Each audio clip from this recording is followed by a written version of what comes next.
welcome to show number 2, 757 Field Goals. I'm your host, Antoine Corbin. I got my co-host, Jamal Hawkins. What's up, y'all? Welcome back to another episode. Yeah. So we're going to kick it off a little bit different. Jamal kind of put me on the spot last week. So I got a whole lot of jokes coming back from show 1. Yeah. Shout out to, Coach BT, Coach Moon. Okay. Coach Mike Ski, Coach Nitro. The 757 Corruptors got a lot of volunteers. Oh, the shout outs last week. Okay, yeah. Yeah, a lot of volunteers, a lot of stuff going on, but don't mean to leave anybody out, but we do have a lot of volunteers trying to make that program go. Gotcha. We did get through week 1. Okay. Not as successful as we thought we were going to be, but the kids showed a lot of heart. We were 1-2 this week with our 3 teams, but all the coaches that I talked to said the kids showed a lot of heart. They didn't give up. We had a close game at the 13U level. So the coach is gonna regroup this week and try to get them in. All right. So what you think now that y'all officially got your feet wet in the AYF? What'd you think of it? Yeah, I think the competition is what we kind of expected. Okay. I think there's a lot of rules and stuff we still got to get used to that, like Parks and Rec don't do that. AYF have to do. But I think our coaching staffs are gonna get used to it throughout the season. Gotcha. And I know we got I was at ODU yesterday, and I had a lot of kids from that play yesterday. They was at the game, to see ODU Norfolk State game, and they were still excited. And I know they were talking about the matchups today. I think it's big matchups going on at the Sportsplex where you got the Hampton Roads Cavs and the Colts, the 757 Colts playing. So I'm guessing that's going to be a big rivalry game today. A lot of kids were excited about that. And speaking of ODU, man, I don't know if you had a chance to go by the new stadium, but it is beautiful. No, SB Ballard is beautiful, man. I haven't been down that way in a while, but like I said, I saw the pictures. I saw a lot of tweets. I saw a lot of people that's doing the Facebook posts and stuff that went to the game and stuff like that. So it's real big. Yeah, I got a chance to cover. Not to cut you off, but I just want to speak on that a little bit before we get into high school. But it was just nice to see the atmosphere and how much Old Dominion put into the the pregame stuff yesterday. They had the parachuters that came out to jump out of the airplane and landed onto the field. They had, it's just so much great. It was just such a great atmosphere. Shout out to Norfolk State. They battled. They fell behind early. They fell behind like 14-0 early, but they battled all game, almost won it. Ended up losing by 3. So just shout out to that whole game, the whole contest. And just great for the city. Hopefully they can continue it. I know, it was just jam packed, man. So if we can keep that going for the area, I think it'll be something great. And I was just glad to be a part of it yesterday. Yeah. Shout out to our fans and everything. We were just talking about how many views and stuff. People are really interested in the podcast, and I thank everybody for even looking and listening to what we got to say. On this level. Another thing is I think last time as we kicked off and show 1 rolled out, we got Taste Media Network. I'd like to thank thank Taste Media Network and Brick House Productions doing the little theme music. Oh yeah, the theme song, right. See, we different. We got theme music. Yeah. So shout out to that. Right. So, but I appreciate everybody. We're gonna get right into it. Okay. Our main topic of the day is gonna be middle school football. All right. And one thing that that's a little different across the area is everybody doesn't play middle school football in the fall. We got, an area that plays in the spring. What area is that? I think it's Suffolk actually plays in the spring. Okay. And I kind of took, interest in that because of a couple different areas, right? When we're looking at it from a growth aspect, we talked about it off camera last week. When you talk about spring football, are you taking away from maybe track season, or something like that. The traditional spring sports. Right. Yeah. But the way I look at it in middle school football, I think is a good thing because it allows those high school coaches and the JV coaches time to maybe get down to some of their feeder schools and provide some input, provide some oversight, get with some of those coaches and look at some of those kids that might be coming to their school, the next year or that season actually, because it's spring. Where in the fall, now you're competing. Like those varsity coaches, those JV coaches, they worried about their team right then. They don't have time to kind of give back or maybe mentor a middle school coach. And kind of got back to the topic we was talking about. Right. And I think it also puts the kids in a conundrum when you talk about, because some of these kids want to play AYF and they're at the age where they can play AYF and play middle school. And I know in Norfolk, they've created a rule, in the last few years to where you can't do both. Right. So that kind of puts kids in a tough spot. Kids that are good enough and want to play both, they're not able to. Right. But you have in Suffolk, like you said, they have the spring ball, and if there is no rule in place, they can play both. Right. So that's also creating a disadvantage to the kids that aren't allowed to play both. Yeah. Yeah, and I think the spring ball also leads into one of those other things where we always hope the kids are conditioned and ready to go for high school sports, right? Okay. So if you're an 8th grader, you're going into to your high school, your freshman year. If you play fall ball and you don't play anything else, now you sat around. Right. You know what I'm saying? Right. Where, at high school level, you constantly, you got the weight room, you got the conditioning, you got the 7-on-7. But in spring, you might get that summer break a little bit, but then you right back at it. Right. So you've already been in the pads, in Right. the conditioning. Now I get a little break. Now I'm back at it. Right. Fall ball, if you're playing traditional fall sports, it's a little, it's a little break if you don't play Right. any other sport. So I think that's another thing that maybe the area does need to consider. Changing up.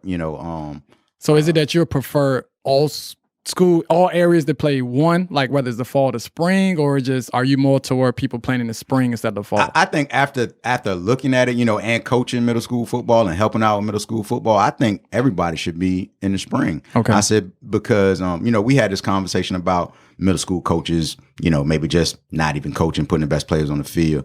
I think there's a lot of high school coaches that could really get a chance to mentor those middle school coaches who may not have Right. a lot of experience. You might have, a middle school coach that's been at, those levels, the high school and stuff like Right. that.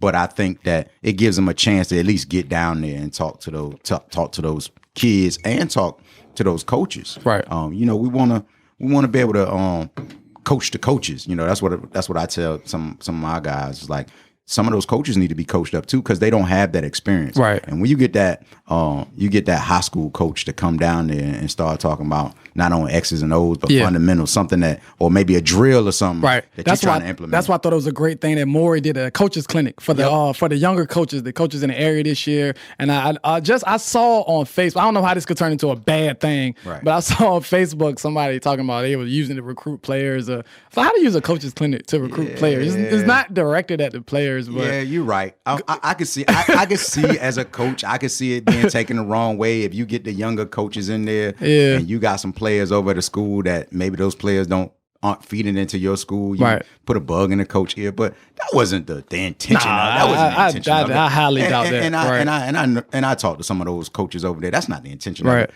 it. It's the fact that they thought about giving back. Those coaches go to coaching clinics, at a bigger level. The Nike coaching clinic has been here. Yep. They travel and go to coaching clinics. Most staffs at least pick 1 or 2 coaching clinics that they try to get their whole staff to, or go to a college environment, go to campus and talk to those college coaches. So I think it's a good thing. And I really think that the cities need to invest the time to make sure that those middle school coaches actually get to the clinic. Virginia Tech, they hold a clinic here every year, free, right across the street, right across the street from the studio, over here in the convention center. And,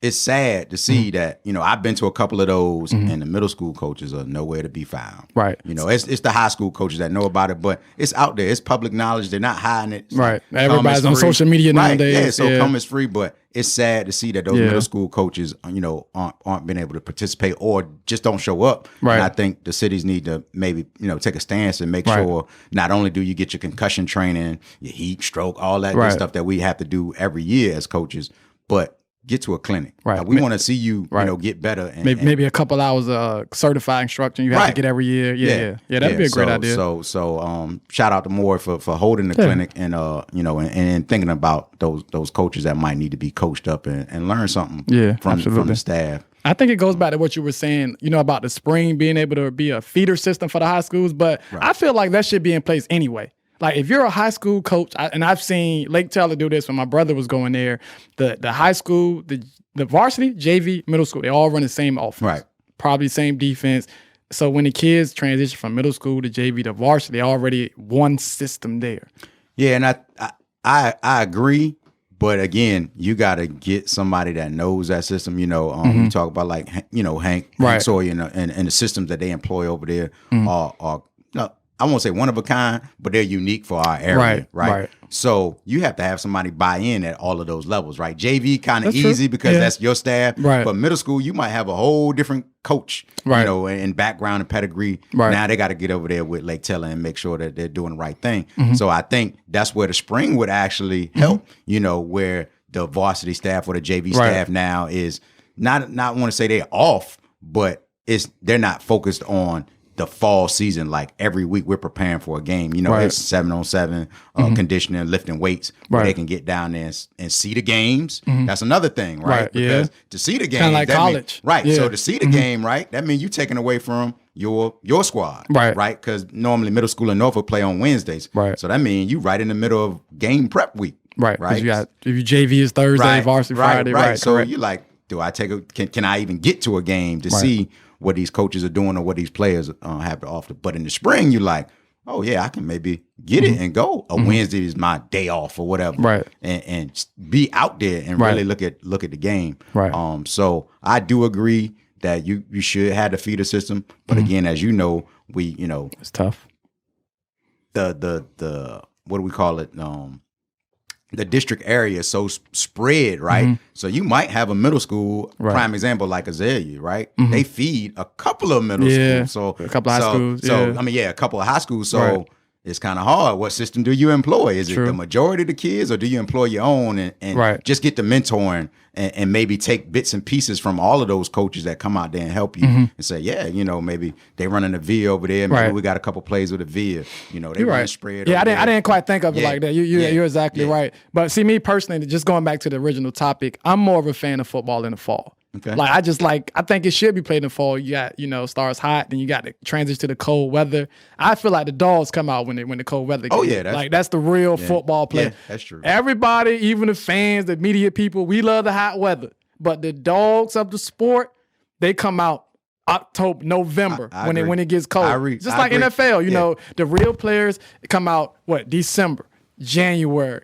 That's the real time right there. I agree, because that cold weather, you start hitting. You know, them pads start feel a little different then. And you got to put on all them clothes and stay warm because you're so cold. Your hands and stuff like that. So I do agree with that. I'm a football fanatic. I love it in the fall, but I also look at the kids' growth and maturity in this sport and the things that we've done in the Hampton Roads area. Because when I was playing ball, you couldn't go out there with a coach in the off season. It was August 1st, basically, before your coach showed up. You might have been able to lift some weights. Yeah, you might have been able to lift some weights. You might have been able to go out there and run on the track or whatever.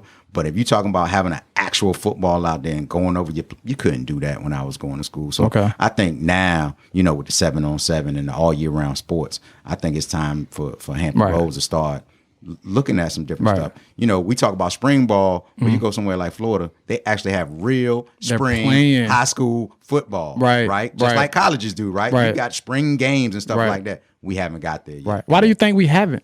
I think a lot of things are money driven and safety driven, and I can understand. We're still getting over this concussion phase. We're still trying to get everybody right on that, and I think a lot of it is money.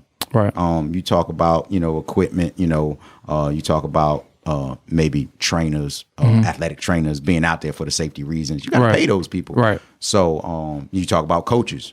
Coaches get paid for the season, even though a lot of them doing it out of the kindness of their heart. The money's not the thing. They still get paid for a season.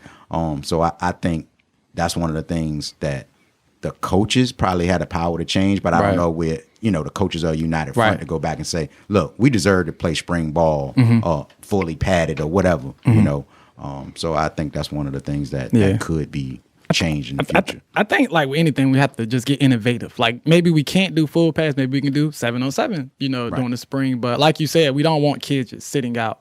Now me, I mostly deal with basketball, so I can compare it to basketball.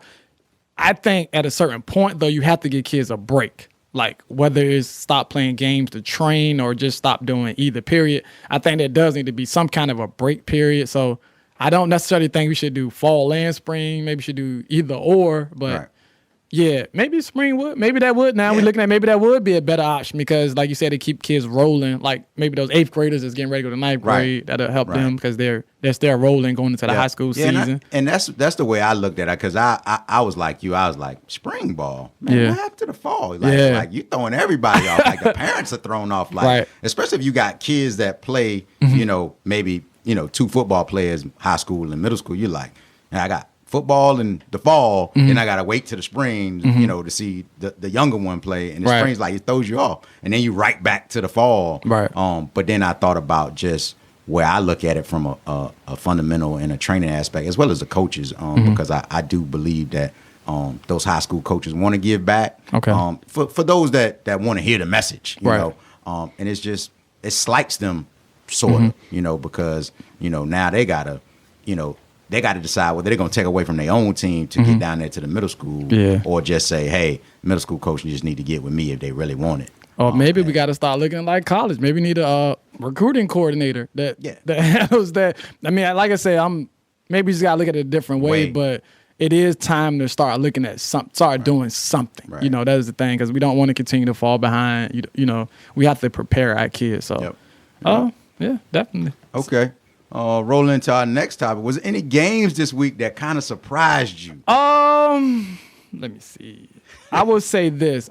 You had warned me about this game, Nansemond River and Northview. I didn't expect Nansemond River to be that dominant in the win, but they pulled it out. Of course, you said the Deep Creek transfer. The running back, he would have a good game, which he did. I think he went for over 150 yards. Let me get to this one, even though it wasn't really too much of a shocker. Northeastern and Indian River. Yeah, that was my game. That was my game. Now I will say that it was considered an upset, but I wasn't really surprised because I've seen Northeastern in the previous years. I've seen them to where they play Lake Taylor tough. I've seen them. Oh my bad. Sorry, technical difficulties. Let me get this right for y'all. But I've seen them play Lake Taylor tough. I've seen them beat a few teams, so I knew that they would be, for one, probably bigger than Indian River. I knew they would be probably bigger than Indian River. So, but I got to give credit to them. Marion James, who's somebody that I'm definitely a fan. He have a big game, but I think even just speaking with him and some of the players, it's just sometimes that size is a little bit too much. And having a first-year quarterback that can be tough as well. The last one, Lake Taylor and Phoebus. Again, not really a surprise, like result-wise, but how did Lake Taylor pull that out? How did Lake Taylor put it out? The quarterback kicked the field goal 4 seconds left. So, I mean, that's tough. I think Lake Taylor is, prone for that. Their quarterback's always being a kicker. Multi-player. Multi-position player. Yeah. Right, multi-position player. So, that one was a shocker. But really, I can't say really too many shockers because it's, Yeah, the Indian River one was the one that I saw a tweet first, and then I had DVR some of the news stuff, and then I actually saw some of the film. But that was definitely the surprise game for me. Yeah. Of course, we didn't have that one on the pick'em because it was a out of town, out of state game, out of town game. So, but yeah. Now before we get off this though, that goes back to preseason rankings. Did you feel like River was the number 1 team coming into the season? No. And the reason why I felt that way is because of quarterback position. The quarterback kind of drives everything, even though you might have a young guy or somebody that's maybe groomed to step into that spot, but without that experience at that level, or seeing them, I just thought no. Right. I just thought they lost too much and the quarterback position. Right. And I also heard that Antoine Powell got hurt during the game, shoulder injury. So I heard he'll be back, but I heard, he got hurt during the game as well. So we'll see. But yeah, I'm kind of like you. I wasn't really sold on River as the number 1 team. Right. Not even just a quarterback. You're replacing the coach. There's a lot of stuff that's going on. So I wasn't sold from the start. But yeah, we'll see how they bounce back. This week. Anything else? Like any player performance, anything that? No, I think our fantasy picks from last week where you picked Mr. Lambert over there and he kind of showed out. Right. I from preseason, I didn't expect, that dynamic performance out the gate. I thought they was going to go through some transition, and that's why I picked CJ because that's why I said I think, when you go through a quarterback transition and you got a dynamic running back, that's the key thing. If you can lean on your running back, everything else will start falling through, but right out the gate, you know, it was the and I think it was also a good game for, and I'll get to Keandre in a second, but I think it was a good game for the quarterback. Because you don't really want to throw your first year quarterback into the fire like that. You know, that first game. So you get him a warm-up game against a Bethel before you got that Lake Teller, matchup around the corner. So I think that was good for him. But yeah, going back to Keandre, that was my pick. So how did he do? So looks like Keandre had 3 touchdowns yesterday, 2 punt returns, 1 on the receiving end. And like you said, I think just out of the gate, I think he just like cemented himself as one of the top players in the area, if not the state. Maybe on the East Coast. Maybe it's time to start getting a little bit more national recognition now. I'm not sure why, because I've seen him do the same thing during the summertime. And so I'm not sure why he's not getting more nationally recognized. But, he had a great game. Like I said, even your pick, even though we picked different players, they both had excellent games yesterday. So that was a good thing. Yeah, and then of course, later on in the show, you'll get to pick first this week because you said I stole your players. So you get to pick first this week. But, well, because I was kind of thinking like you, I'm like with a new quarterback, you're going to go to that safety vibe, like when go to the Cowboys, Dak's first year. There was a lot of Zeke going on. A lot of Zeke. Ohio State yesterday, I think that was a big game plan going into Justin Fields' first start. They want to give the running back the ball a lot. Correct. But eventually what they saw is that the quarterback had to do something. Right. He had to have the quarterback to open up the offense. So Maury looked good. 50-point win, season opener. I think they put an area on notice. So, the big one is the 13th against Lake Teller. That's the one we looking forward to. Yeah, that's it. So this week we're gonna hold up. Don't jump to this week without getting the results from last week. Don't try to do that. Jamal is ahead by 2 games right now. We're at 12-10. Okay. We had a couple splits up in the beach. Mm-hmm. We had one game where neither one of us picked right. And then, of course, the Lake Teller game. I had text Jamal. I told him, the Lake Teller game was probably going to be the deciding factor anyway. Yep. He's ahead by 2 games. So not to slight him as he likes to say. Skip that. Like he likes to say, I've been the champ over at the Pilot. That's right. Yeah, that's right. So he is 2. So he is 2 games ahead today. He's 2 games. But ahead. I was over there sweating at ODU, man, waiting on that Lake Teller game. I was in the press box with my guy Reese from Virginia Prep. And he was he did the Maury game. So he left, I think, right before the Phoebus and Lake Teller game. And I'm just getting updates from him. I'm like, what's going on? I know it was like 2 minutes left. Lake Teller's still down. I'm like, man, Twan about to get me. It's like Twan about to get me. Yeah. So you ready to go this week? Yeah, this week we got Kellam versus Ocean Lakes. Who you got? I got Ocean Lakes. I think Ocean Lakes gonna go at 2-0. Kellam has a good run offense, but I think Ocean Lakes gonna go ahead and move on to 2-0 with this one. All right. Lansdowne versus Tallwood. I'm gonna go ahead and take Tallwood after Lansdowne's opening game against Salem. I think Tallwood's running good on their offense. Of course, Salem's defense normally always stingy out the gate. Lansdowne didn't score, but I'm gonna take Tallwood on this game. Okay, this will be our first split. I'm gonna go ahead and take Lansdowne. I think Lansdowne's gonna get their first win. Nothing against Tallwood because they was able to pull it out last week, and Salem did blank Lansdowne, but I think they'll get Tallwood. I can't see Lansdowne starting off 0-2. Okay. Who you got, Western Branch and Churchland? I'm going to go Churchland, man. I think Churchland, their first 2-0 start since 2014. Your guy over there, the guy with Don Trails over there. Yeah. So I think they're going to go ahead and move on to 2-0. I haven't seen Western Branch, but Churchland looked really good last week. They had a week off last week, so they got an extra week to prepare, extra week to scout. But I'm going with Churchland, too. Yep. Bayside and First Colonial, for me, Bayside got an extra week. Okay. The beach is always tough. But I think Coach White had those guys prepared, especially with that extra week to pull it out against FC. Who you got? I got Bayside too. Shout out to Coach White. I haven't talked to him in a while, but shout out Coach White, man. I think Bayside is going to pull it out. That's my pick. Here's one I got for you. I'm interested in hearing your viewpoint on this one. We got Cox versus Kinsville. I think you really you changed my mind on Cox last week, actually. Just hearing you speak about them and how you didn't think they would be that bad. And then they actually showed it against Ocean Lakes, almost pulling that out. So I think Cox is going to go ahead and bounce back from the Ocean Lakes game against the young Kentsville team, who I think is going to struggle this year. Okay. Yeah, I got Cox on that one, too. Yeah, I think Kentsville is just too young. They got a lot of talent, which, I've seen some of their younger players in middle school, but it's just, it's hard, that transition from middle school to varsity level. Okay.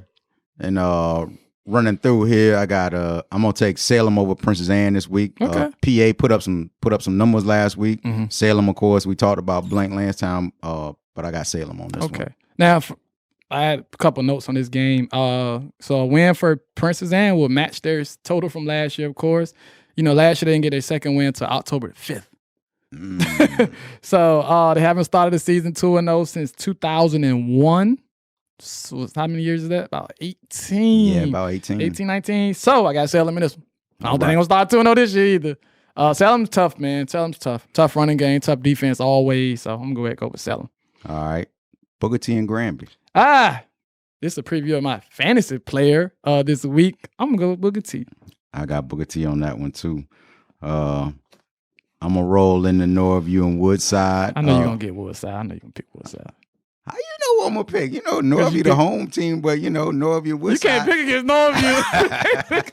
Northview. You cannot pick against Northview. Look at here. I did go to the North. I was at the second half of the Northview Nasman River game this week.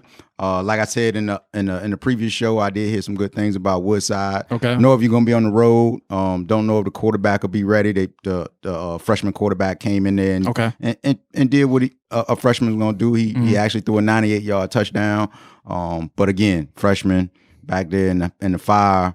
I'm going with Woodside. Okay. All right, I'm going with Northview. Okay. I think my guy Cameron Winter Hill, I think he's going to break one for me. Might break a kickoff return for me. Fast track guy. Yeah. I think he's dynamite back there.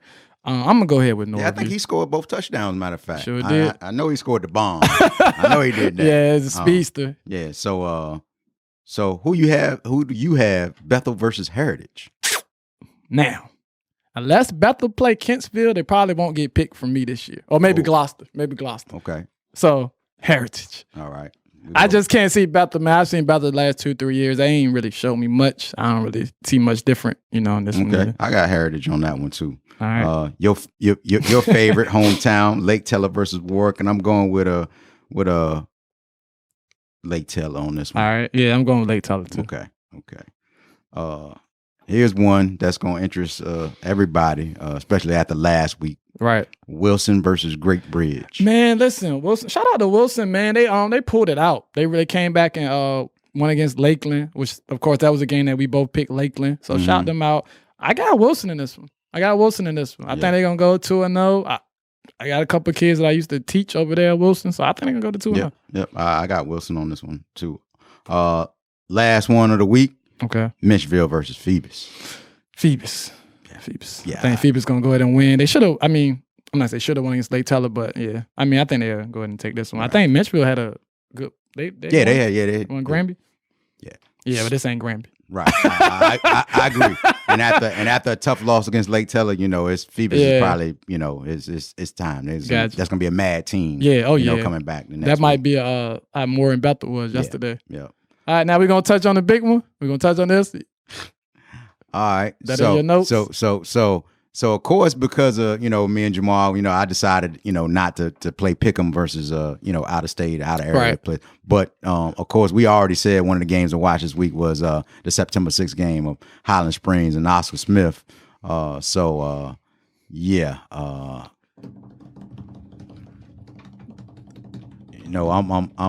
going with the home team on this one. You're going to home team this time? I'm going with the home team. The Oscar Smith crowd tough. You can't pick against Oscar Smith. Yeah, I'm going with the home team. You going with the home team? I'm going with Highland Springs. Yeah, I know. I'm going with Highland Springs. Look, they can hate me all they want to. Highland Springs, 4-time defending champ. Let me run these numbers by you because I did this morning. I'm going to run them by you. During their 4-year state title run, Highland Springs is 57-3. They went 15-0 last year. The only loss they had before the 4-year state title run was in the state championship game. That's amazing. Highland Springs, they're gonna take it. I'm sorry. Yeah, I agree. But like I said, we got to stop this some kind of way. We got to stop the bleeding. Somebody got to do it. Yes, but don't get it twisted. I think it's gonna be a great game. Yeah. Chris Scott making his debut. Oscar Smith. One thing about Chris Scott, he probably gonna have some tricks up his sleeves, and probably have a trick player too up in there. Yeah. One of my old Futures Classic participants, Malcolm Britt, is playing for Oscar Smith. He's a great kid, great student. I think he got like Yale interest, Harvard, Stanford, Duke interest offers. Yeah. So We'll see. We'll see. But I'm more of a, just like I said with Lake Tyler Maury, to be the champs, you got to beat them. The champ. I agree. You got to beat the champ. So until somebody beat them, I ain't picking nobody against Island Springs. I'm sorry. All right. So, now, last week, Jamar told me I picked his player. So I made sure that he understood this week. Okay. He gets to pick first. Okay, cool. Fantasy player of the week. All right. So my fantasy player of the week is going back to that Grandman Booker T game. I'm going to pick Ronnie Hammond from Booker T. Okay. Now, the reason I'm going to pick him, and I haven't seen Booker T play this year, so they had a bye this week, right? I believe so. I'm not sure. Look. But anyway, they did. So the reason why I want to pick him against Granby, because Granby, when I saw them against Petersburg, they didn't look too well. Right. Larry Archer's over there this year, but as a team, they didn't look too well. Undersized, look to still be figuring things out. Right. So I think Rodney's going to have a pretty big game, and he was one of the top rushers in the area last year. So yeah, most definitely. I think out of all the matches that I looked at, I think this is one to where he can really exploit the other opponent. Okay. So who you got? I'm going to stay in the backfield. Okay. And I'm going to go to the beach. Okay. And I think Junior Kai Hodge, I think out of Ocean Lakes, they're playing Kellum. Okay. They're playing Kellum. And he did put some numbers up against Cox. Against Cox? How much you have against Cox? I think he was 130. I think he had about 130 or 131 on the ground. So what you thinking this week? What you think? It's Kellum. Okay. I think those numbers will probably stay about the same. I think he'll be consistent. And they gave him the ball, I think, about 20 plus times. So you're talking about 5 or 6 yards of carry.